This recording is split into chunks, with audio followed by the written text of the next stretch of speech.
Hey YouTube, Phoenix 21 Studios here, and today we're looking at a Crown Victoria police car. You've all seen the outside, but I thought, how many of you had seen the inside of a police car that's about 20 years old? So we'll start on this side. Most cars have this spotlight. This is the old halogen style. It's probably been converted over to an LED. We've got the switch for on and off.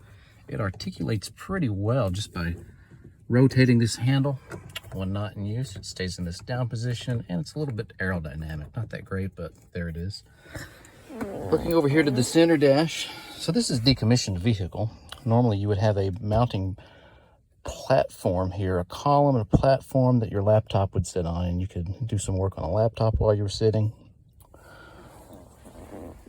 Over here we've got two radios. One is UHF and one is VHF. I talk to different departments that way.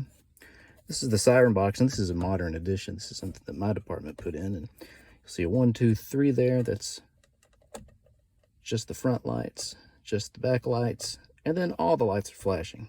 You also have what's called a takedown, which is all of the clear lights burn steady, so you can see left and right alley light. It's like a side scene light.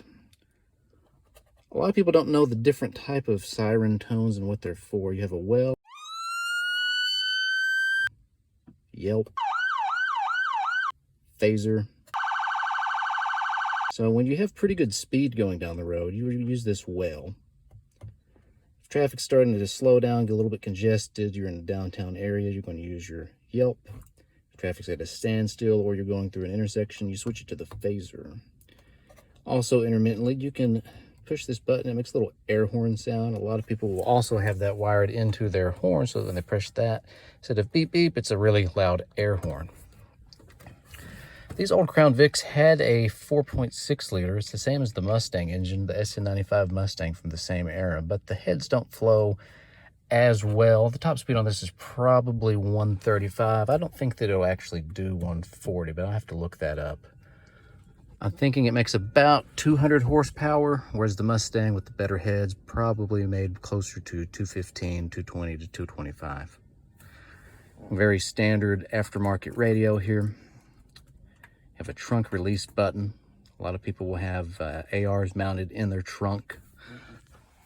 A lot of officers will have a carry case here so that they have a flashlight, they have some paperwork they can grab, notebook, ink pens, medical gloves, things like that are ready to grab and accessible.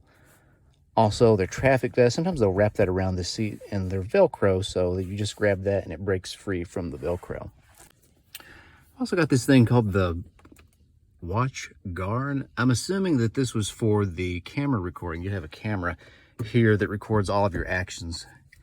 And back under here, it's locked, but if you raise that up, that's where you take out your recording device. I'm guessing this is pretty old, and that not necessarily an SD card, but some sort of a large cartridge would go in there, and you could pull that out and run the tapes back. Up here's a little spot where they've had mounted the radar detector, so it just mounts there and it points out. There's usually also one in the back of the vehicle, so they get you going forward, they get you coming, they get you going.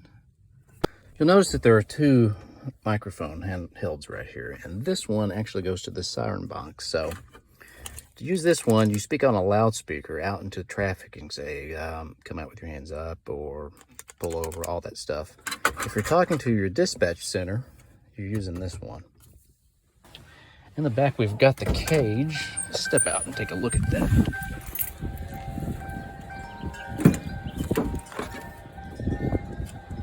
So it's sealed in pretty good where a person in the back is not going to be able to really do much to the driver. I have this glass piece. It folds down like that, so when I'm transporting people, I can give them some air because I'm not transporting criminals or prisoners. This is an actual true roll cage with tubular steel. So if it gets in a collision and rolls over, you're staying pretty safe.